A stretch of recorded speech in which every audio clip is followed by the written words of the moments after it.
உங்களுக்கு free fire விளையாடுற பழக்கம் இருக்கா? அந்த ஃப்ரீ ஃபயர் கேம்ல ஒரு கேரக்டர் செத்து போயிட்டா திரும்பவும் ரீஸ்பேன் ஆகி வருவாங்க. அப்படி ரீஸ்பேன் ஆகி வர மேஜிக்கை ரியல் டைம்லயே நம்மளால பண்ண முடியும் கியூபர்னெட்டிஸ் மூலியமா. அந்த கியூபர்னெட்டிஸ்னா என்னன்னு சொல்லிட்டு இந்த வீடியோல நான் உங்களுக்கு சொல்லி தரேன். மறக்காம இந்த வீடியோவை சேவ் பண்ணி வச்சுக்கோங்க. ஃப்ரீ ஃபயர் கேம்ல ஒரு கேரக்டர் விளையாடிட்டே இருப்பாங்க. திடீர்னு சுட்டுதள்ளி சாவடிச்சா திரும்பவும் வருவாங்க. இதுவே பாஸ் ஃபைட் மாதிரி வந்துச்சுன்னா நிறைய கமாண்டோஸ் ஒன்னா சேர்ந்து ஃபைட் பண்ற மாதிரி இருக்கும். ஸோ இதே தான் ரியல் டைம்ல நம்ம ஒரு வெப்சைட்டை ஹோஸ்ட் பண்றோம்னு வச்சுப்போம். அந்த வெப்சைட் டிராஃபிக் அதிகமாக சொல்லும் கண்டெய்னர்ஸ் நிறைய தேவைப்படும். இந்த கண்டெய்னர்ஸ் தான் கியூபர்னெட்டிஸ் ப்ரொவைட் பண்ற ஒரு சாஃப்ட்வேர்.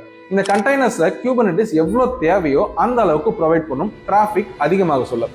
இதுவே டிராஃபிக் குறைஞ்சு போச்சு அப்படின்னா அந்த கண்டெய்னர்ஸை அது ஆட்டோமேட்டிக்கா ரெடியூஸ் பண்ணிடும். கூடவே ஏதாவது ஒரு சர்வர்ல ஏதாவது ஒரு ஹார்ட் டிஸ்க் கிராஷ் ஆயிடுச்சு அப்படின்னா அந்த ஹார்ட் டிஸ்கை தூக்கி தூரம் போட்டுட்டு வேற ஒரு ஹார்ட் டிஸ்கை சேம் காப்பியோட எடுத்து வைக்கிற வேலையும் இந்த கியூபர்னெட்டிஸ் செய்யும். இதனாலதான் கியூபர்னெட்டிஸ் கிளவுட் கம்ப்யூட்டிங்ல முக்கியமான கான்செப்டா இருக்கு. கம்பெனிஸ் எல்லாருமே அதை தேடிக்கிட்டு இருக்காங்க. கியூபர்னெட்டிஸ் மாதிரி வேற என்ன டெக்னிக்கல் கான்செப்ட் உங்களுக்கு நான் சிம்பிளா சொல்லி தரேன். மறக்காம கீழே கமெண்ட் பண்ணுங்க. அண்ட் வெப்டெக் அகாடமிக்கு சப்ஸ்கிரைப் பண்ணுங்க.